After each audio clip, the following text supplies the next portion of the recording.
Hi guys, my name is Sai and today I'm on top of another amazing rooftop. This is DJ's sister's rooftop. You would have seen lots of gardens which look extremely beautiful. They have lots of flowers and ornaments. Then you would have seen gardens which have lot of edible crops being grown.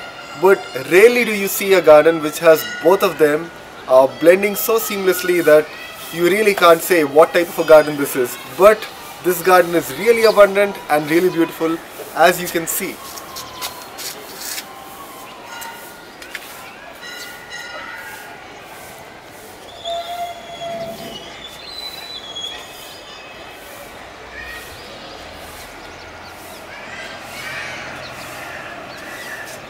Now this garden is essentially divided into three parts, as I would say.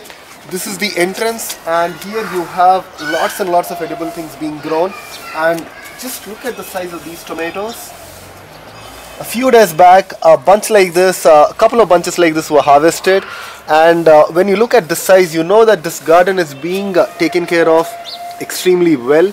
They have been giving it regular dose of compost tea, so you find very little pest issues.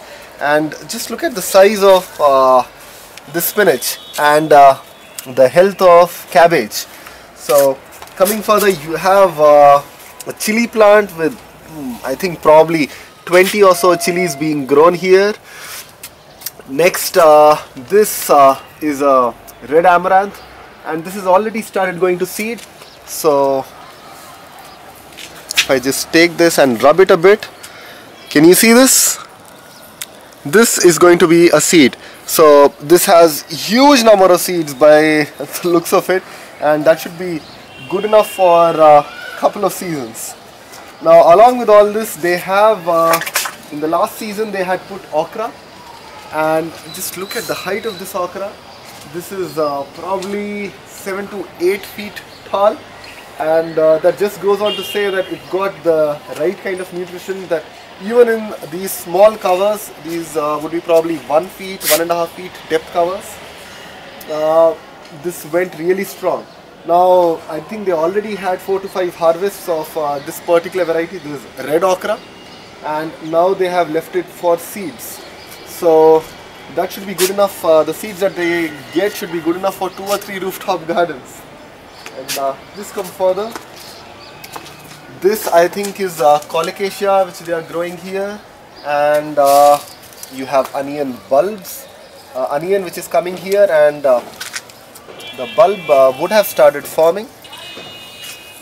Coming further, we have again tomato, eggplant, amaranth, and they also seem to be growing a few creepers. So you have this gourd which is coming up. The flower looks extremely beautiful, and this is happening in a small container. So maybe they won't be getting the full harvest, but definitely they would be getting at least 2 to 3 fruits from this vine itself. Here is Ceylon bacheli. This Ceylon bacheli is pretty hardy.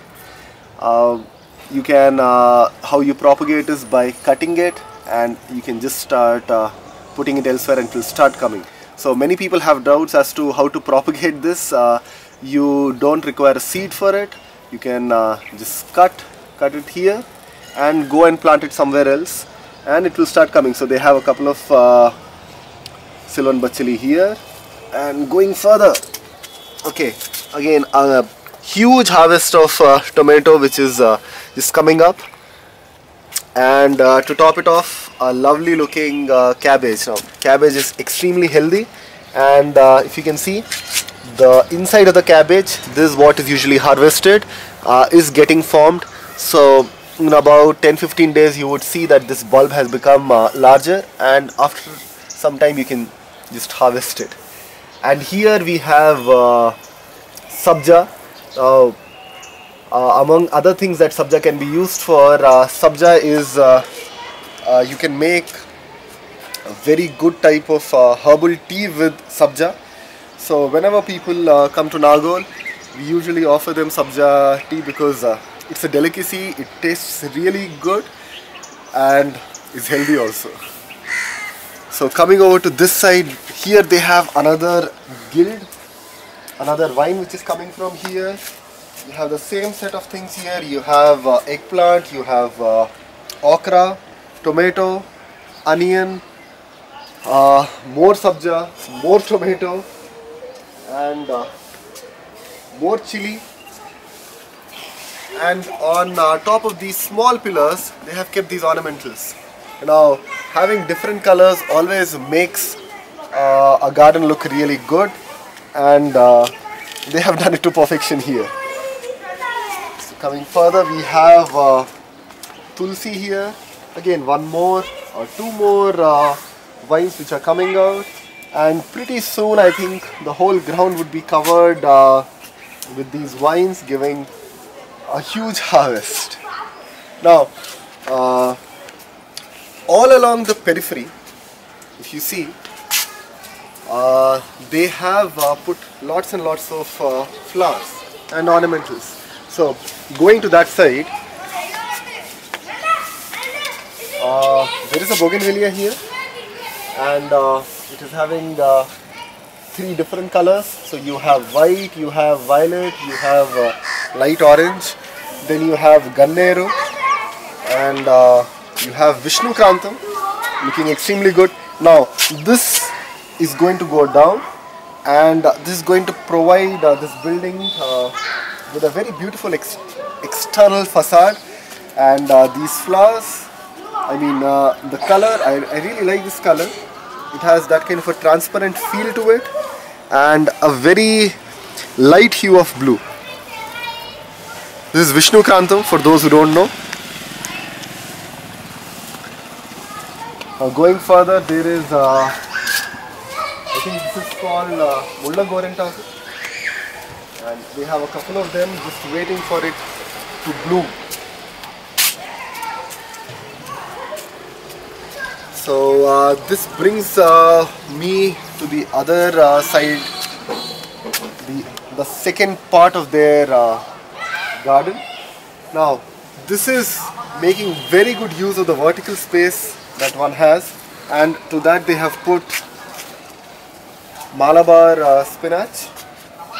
So again, in this guild, lots of things are tightly packed. You have Ceylon spinach, you have tomato, you have eggplant, cabbage, again chili, onions, amaranth, spinach. The whole list is there, the whole list. And because they are all coming up together, this is almost like a companion planting. You have very little pest issues here, and everything just looks green and lush and super healthy. Coming further, this is the place where you find more flowers, more ornamentals, and a little less of edible things. But nevertheless, if you can just see on your top, you have these gourd coming up.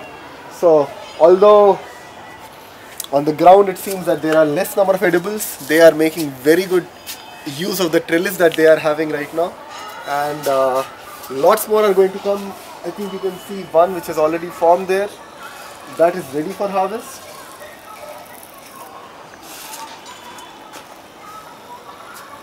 Here again you have lots of marigold,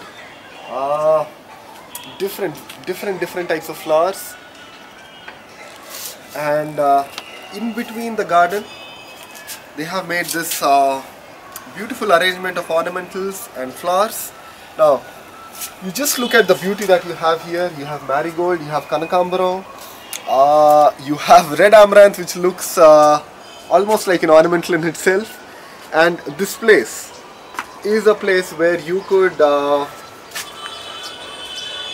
just sit down, have a nice family time together, probably have a couple of chairs here, have your probably morning tea and evening tea, and really take in the fresh oxygen that is coming out from these plants, and be ready for the day.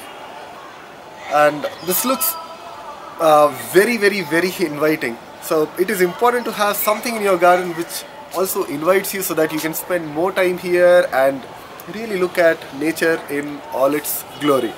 But Having these kind of flowers all around you is also important for rooftop gardeners. The point is, due to the pollution that we are having and due to lots of other things, it is difficult to get pollinators on top of your rooftop. So usually you find many people complaining that although they are getting the flowers, the fruit is not forming, and that is usually because you don't have butterflies or you don't have bees or other pollinating insects on top of your rooftop. So having a niche like this, having flowers and having different types of fragrances is essential for inviting the pollinating insects onto your rooftop.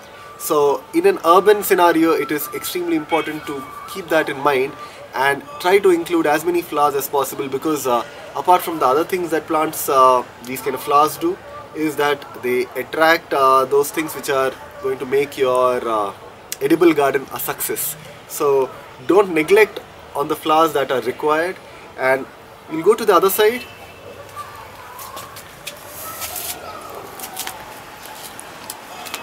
Here, if you just look at this patch, you have lots and lots of flowers, and especially if you look at this area. Now this is Chamanti. This is called chrysanthemum in English. Now, apart from the beautiful flowers that it gives, the leaf of chrysanthemum can be used to create a spray which is useful in repelling the pests, getting rid of pests. So what you can do is you can take a couple of leaves of chrysanthemum and crush them so that the juice comes out. You can dilute it in about a liter of water and keep it overnight and then start spraying it. That is very good against aphids and other type of pests that your garden might be having. So not just for pollinating insects, you can have these kind of flowers which are also going to repel pests and provide your garden with further protection.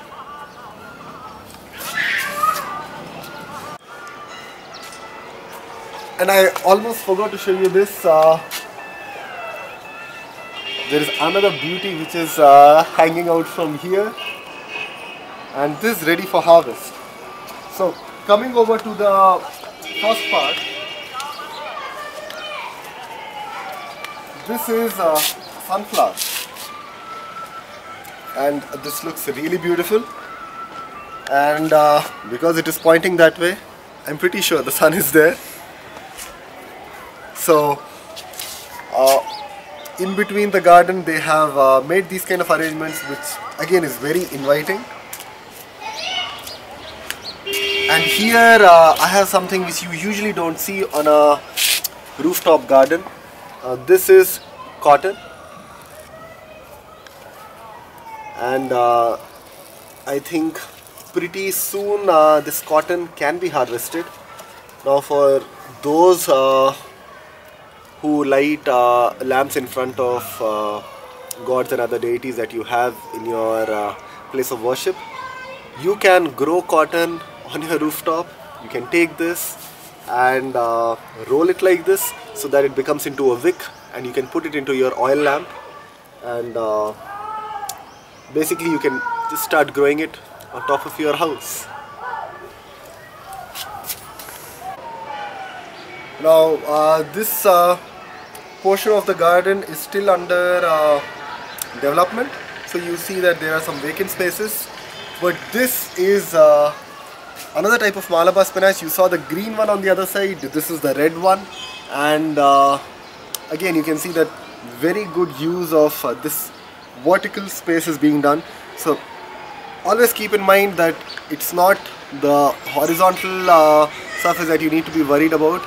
You also need to take into consideration the vertical spaces, because many vines simply love to give this curtain type of effect, and you can just come and start taking the leaves and use it in your preparations. Now on this other side you can find marigolds and other types of flowers.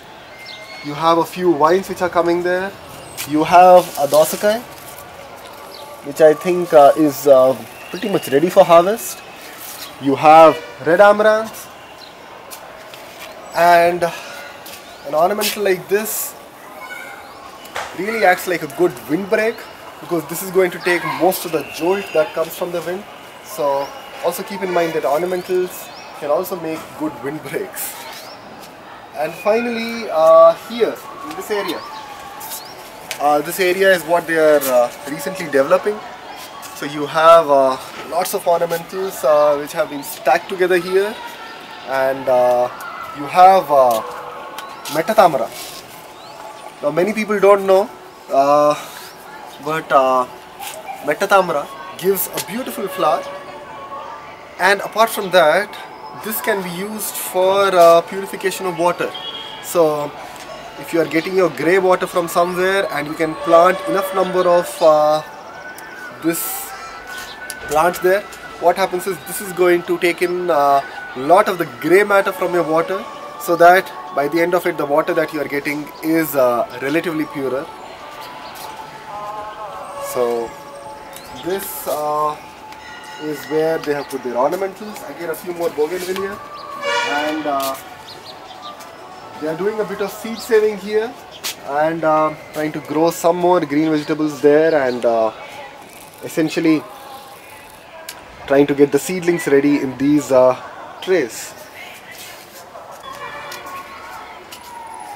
So that's it, guys. I hope you like this garden.